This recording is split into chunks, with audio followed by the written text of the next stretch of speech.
ချမိတ်ဆွေများအားလုံးမင်္ဂလာပါရှင်ယနေ့ချမိတ်ဆွေများကိုတင်ပြချင်တာကတော့ကချင်ဘာသာစကားရဲ့တရအတန်ထပ်ပုံတွေပဲဖြစ်ပါတယ်အနည်းဆက်ဆုံးတန်တက်ကလေးတွေကိုလည်းဗမာလိုရေးပြထားပါတယ်ရှင်โอเคแต่นี่จุมพอเลกากนัวกนูนี่ฐานะมะสะอันเซนเพชองคาจามัดวากาอีสมาชองที่ด้านนาเรไออาเออีโออูไออาวีโอโอยแต่คุงาจังก็ยันเซนละไงเถละไงอยู่นะสมาก็ไปคำนางสุนเยออา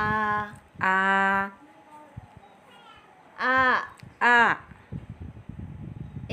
อ เอ เอ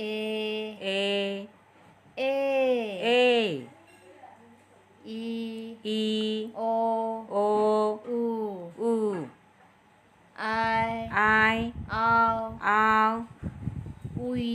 วี โอ โอ วาย วาย အဘီဒါဆိုရင်ဒါဆိုလို့ရှိရင်မြန်မာလူလေးတွေအတန်တက်ကလေးတွေနေနဲ့မှတ်မိလေအောင်လေ့ကျင့်ကြည့်မယ်အာအေမှန်လားဆရာမဟုတ်မှန်တယ်နော် E O O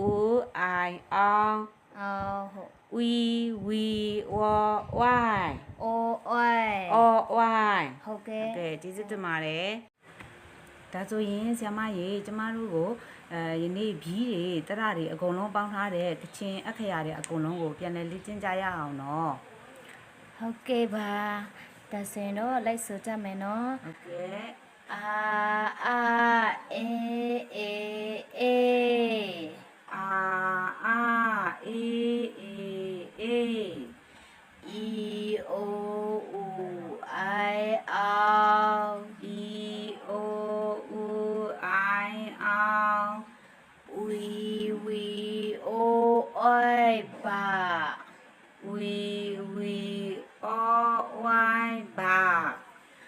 ปราบยาชาจะตาปราพยาชาจาดาฝากกากราเกีย